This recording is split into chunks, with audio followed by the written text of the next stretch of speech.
Bismillahirrahmanirrahim. Yang saya hormati mentor dari Mas Muhammad Firdaus dan Mas Firdaus selaku peserta latsar. Dan yang saya hormati Bu Rizka Nurfitria selaku penguji. Baik, nanti Mas Firdaus presentasi. Kalau mentornya siap memberikan penguatan, kalau belum nanti akan ada tanya jawab dengan Bu Rizka. Silahkan dari sekarang Mas Firdaus. Terima kasih. Assalamualaikum warahmatullahi wabarakatuh. Waalaikumsalam warahmatullahi wabarakatuh. Alhamdulillah wassalatu wassalamu ala Rasulillah wa ala alihi wa ashabihi wa mawala amma ba'du. Yang saya hormati pembimbing pembimbing saya yaitu Bapak Dirwianto, dan yang saya hormati pula penguji yaitu Bu Rizka Nurfitria. Mohon izin share nggih, Bapak dan Bu. Oke, ya. Berikut rancangan aktualisasi saya. Di sini judul yang saya ambil adalah akselerasi materi fikih tingkat lanjut menggunakan grup WhatsApp untuk siswa fase F kelas 12 Madrasah Aliyah Negeri 1 Kota Semarang. Sebelumnya saya Muhammad Firdaus. Saya satuan kerja saya di Man 1 Kota Semarang sebagai guru ahli pertama yaitu guru fikih, Bapak Ibu. Hmm, Lalu sebagai guru fikih, tugas dan fungsi utama saya adalah mendidik, mengajar, membimbing, mengarahkan, melatih, menilai, dan mengevaluasi peserta didik pada pendidikan anak usia dini, terutama di Madrasah Aliyah.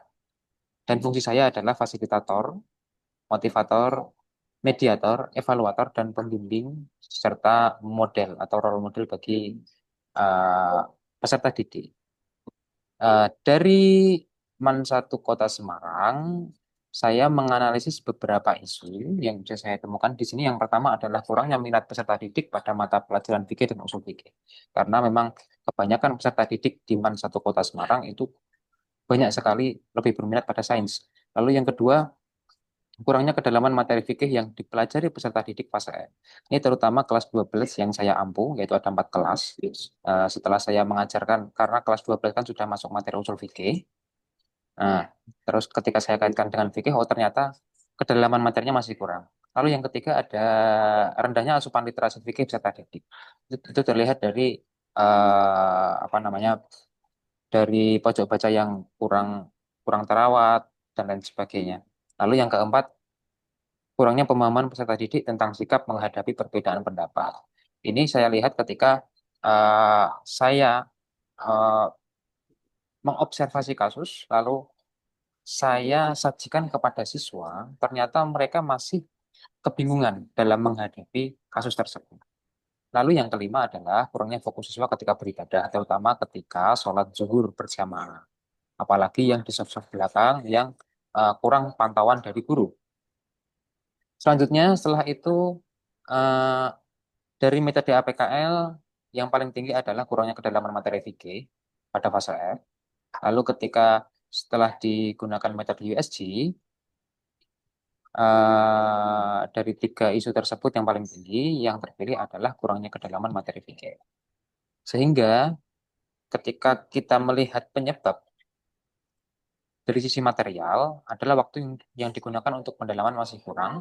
Lalu dari sisi yang terpilih adalah guru memaparkan materi yang kurang mendalam karena memang eh, kebanyakan memang lebih banyak terpaku pada buku panduan. Lalu selanjutnya ada metode, yaitu kurangnya pembelajaran berbasis praktik. Kurangnya praktik bukannya tidak ada, tapi hanya kurang saja. Lalu selanjutnya ada milieu atau lingkungan, pemikiran yang penting lurus masih masih dominan. Lalu dari isu tersebut, gagasan kreatif saya adalah akselerasi materi fikih tingkat lanjut untuk peserta didik fase F Madrasah Aliyah Negeri 1 Kota Semarang melalui grup WhatsApp yang dapat direalisasikan dalam kegiatan-kegiatan sebagai berikut. Yang pertama, konsultasi dengan mentor.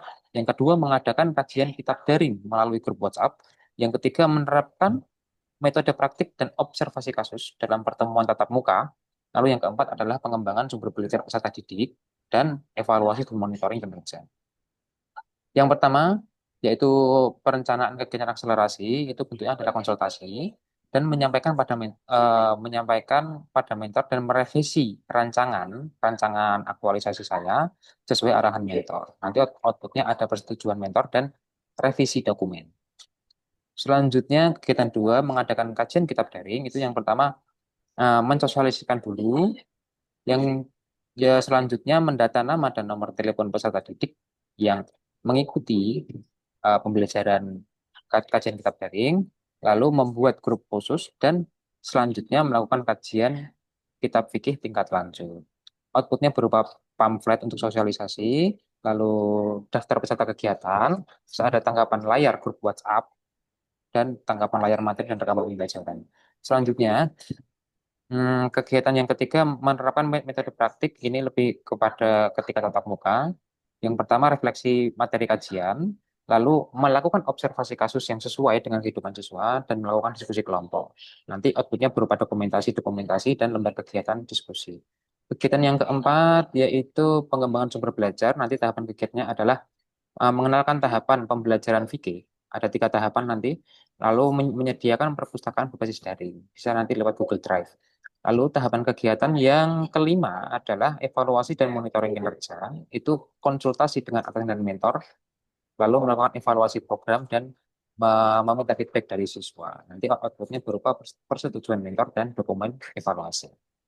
Lalu jadwalnya ini nanti masih saya sesuaikan lagi karena eh, per per 1 September ini jadwal berubah karena ada guru fikih yang kurang. Jadi nanti saya sesuaikan lagi jadwalnya.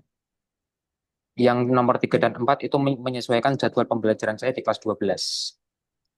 Lalu kendalanya yang saya lihat adalah yang pertama dalam kegiatan mengadakan kajian kitab daring itu lemahnya monitoring, kehadiran, partisipasi, dan pemahaman materi.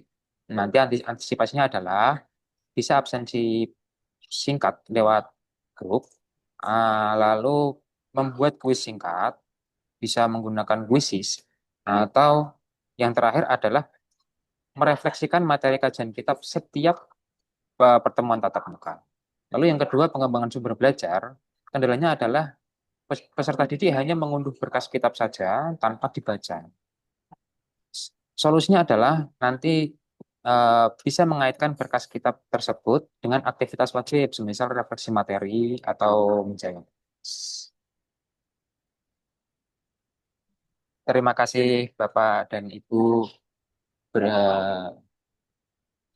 Mungkin cukup sekian pemaparan saya. Assalamualaikum Oke, warahmatullahi wabarakatuh. baik Nah, selanjutnya Bu Rizka, monggo untuk sambil oke. dicek mentornya kalau sudah siap nanti Mas Firdaus ya. Oke, Bapak. Oke, Monggo baik. Bu Rizka. Terima kasih Pak Darwianto yang telah memberikan waktu. Mas Firdaus, mohon PowerPoint-nya jangan di-stop ya, Oh, di-share lagi. enggak, oh, enggak, Bu. Oke, baik. Ah, Ini Mas Muhammad Firdaus ini adalah guru fikih di Man 1 Kota Semarang ya. enggak, Bu. Nah, kemudian mencoba apa tadi judulnya? Akselerasi Materi eh, fikih. materi fikih tingkat lanjut. Nah, ini Enggak, diperuntukkan untuk kelas berapa, Mas kelas Firdaus? Kalau boleh saya tahu. itu, Bu. Kelas 12, Ibu. Kelas 12. Nah, saat ini Enggak. Mas Firdaus mengajar berapa rombel di kelas 12? Untuk sebelum sebelum ada pergantian apa namanya? Sebelum ada jadwal baru, saya mengajar fikih di kelas 12. Hmm. Dari Kelas 12 12 kelas itu ada saya berapa rombel? ada 12, Ada, Ibu. oh, kelas 12 itu ada 12 rombel. Nggih. Ah, oke. Kemudian setelah ada perubahan apa jadwal? Setelah ada perubahan jadwal, tetap yang kelas 12 tetap tetap 4 kelas yang sama. Nanti saya ketambahan kelas 10 juga. Oke, baik. Berarti Iya. ini yang kelas 12 tadi berapa yang akan diimplementasikan akselerasi materi fikih melalui WA? Itu 4 kelas, Bu, insya Allah. 4 kelas ya. Nggih. Baik, nanti semua 4 kelas yang itu bisa di. Nah, kemudian mengapa dipilih melalui WhatsApp, Mas Firdaus? Karena memang untuk apa namanya, untuk saat ini saya baru tergambar di WhatsApp, Ibu. Karena memang lebih mudah untuk digunakan menurut saya. Karena ini kan sifatnya Hmm. kan di luar jam pembelajaran. Jadi saya takutnya karena kelas 12 juga sudah sudah mulai fokus ke TKA, takutnya malah memberatkan, malah lebih memberatkan mereka. Jadi saya bikin yang agak ringan. Tapi ini ya sudah dipastikan bahwa semua murid yang akan jadi target itu punya WA. Ini ada yang apa siswanya di boarding atau di pesantren gitu nggak Mas di Man Ada satu yang di Semarang boarding itu? juga, sebagian di boarding Bu, tapi kebanyakan memang melaju. Nah gitu. Jadi sudah dipastikan bahwa ada itu ya bisa tergabung di grup WA ya Mas ya. Nggih, Bu. Oke, baik. Kemudian untuk waktunya Mas, ini untuk WA ini apa? Sore atau malam itu Mas untuk kegiatannya melalui Oh, WA. kalau melalui WA kan bisa fleksibel Ibu. Yang penting kan dia sifatnya di luar apa namanya di luar jam pelajaran. Nanti bisa bisa saya kirimkan sore. Nanti bentuknya ada rekaman pembelajaran. Nanti saya menjelaskan screenshot kitab, saya kirimkan di grup, saya jelaskan. Nanti saya beri apa namanya ringkasan materi secara tertulis. Oke, Gitu. baik. Berarti nanti evidennya apa Mas saat nanti disampaikan di laporan aktualisasi? Nah, itu nanti bisa berbentuk kumpulan rekaman rekaman pembelajaran. Nanti saya kumpulkan di Drive, ada linknya nanti. Lalu nanti mungkin ada apa namanya screenshot. Kalau Ya. bisa tahu bahwa siswa mengikuti itu dari mana tadi Mas? Bisa aktif mengikuti di grup WA. Indikatornya apa Mas yang bisa dilihat gitu? Indikatornya gitu.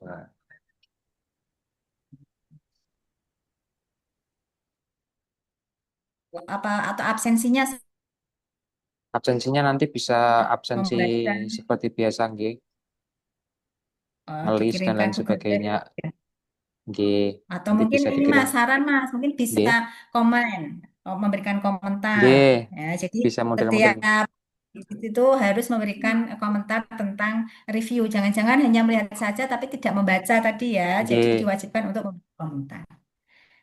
Oke, baik. Terima kasih Mas Firdaus. Satu lagi ya, tadi saya lihat di rancangan aktualisasinya itu eh,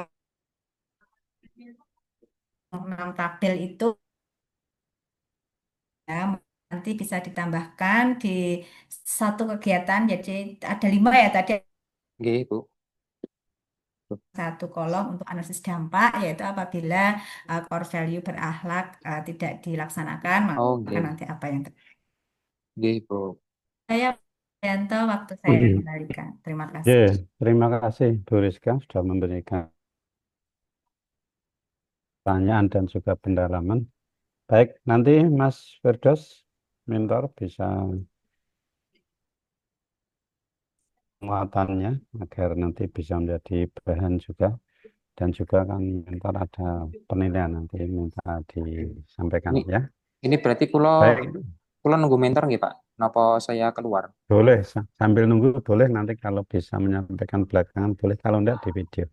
Oh, ngoten berarti menggabungkan Ya, video mentor kita dengan ya kita tutup untuk ah, presentasi Mas Muhammad Firdaus dengan bacaan hamdalah. Alhamdulillahirabbil alamin. alhamdulillahirabbil alamin. Ya, stop recordnya Mas. Ih, matur nuwun, Bapak.